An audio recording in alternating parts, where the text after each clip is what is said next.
If I donated my hair to someone who might turn out to be a future murderer, could my DNA be traced at a crime scene if they dropped a strand of hair? Technically, maybe. DNA exists in the hair strand, but mostly in the root follicle. That's the little bulb that only comes with hair that's pulled out of your head, or falls out naturally because humans shed. Most DNA analysis of hair, therefore, focuses on the follicle. But all it would tell the forensic team is that your hair was at the scene. If you believe the CSI TV shows that turn on a tiny bit of DNA evidence that has 100 explanations how it got at the scene, sure. But mostly, they know 1 or 2 strands does not mean anything. Plus, they don't usually go to the time and expense to test the strands. Cut your hair, donate it.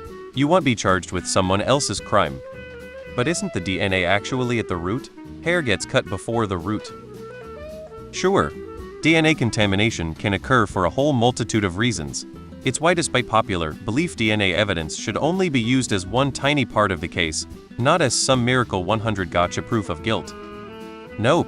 DNA is only just at the root at your scalp, and that part isn't used for wigs. Or are you just looking for some plausible deniability? Hair is circumstantial evidence in a lot of cases and won't be used alone to convict. Also, there will probably be some kind of documentation of you donating hair, and of the perp receiving some kind of transplant or high-quality wig, or of the company who made it receiving your hair.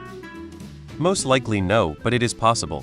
You need a hair follicle to get DNA because the actual hair strand doesn't contain any. But hair does contain mitochondrial DNA, and that has been successfully extracted before. Though it won't give an exact match since multiple people have the same mtDNA. It's also not easy to extract DNA from something. And if they don't have enough hair or the sample is poor quality, the chances are even lower. Also, you can usually prove that you've donated hair in the past, and the cops can't build a case off of a single DNA sample, much less from mtDNA.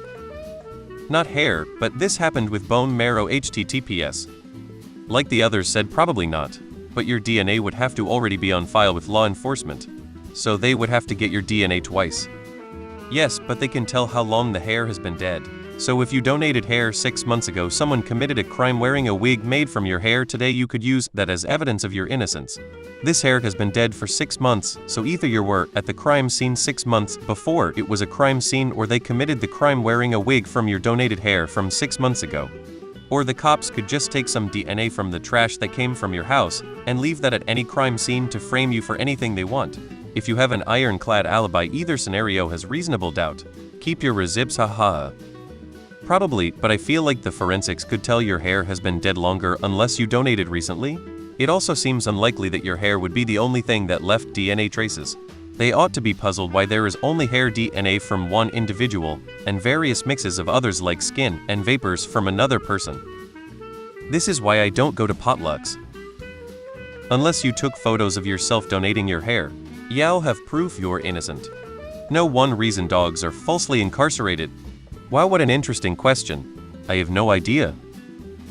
There have been cases involving bone marrow transplants where this has caused confusion issues. Essentially, after the bone marrow transplant, the person had chimerism, 2 different sets of DNA, one theirs, one the donor's. HTTPS. Yes, sure, it would be your hair.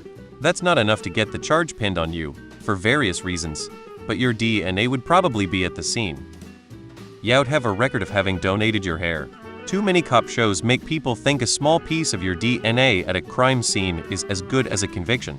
But not only is getting DNA from a small piece of hair hard, but even when successful, it isn't actually dispositive.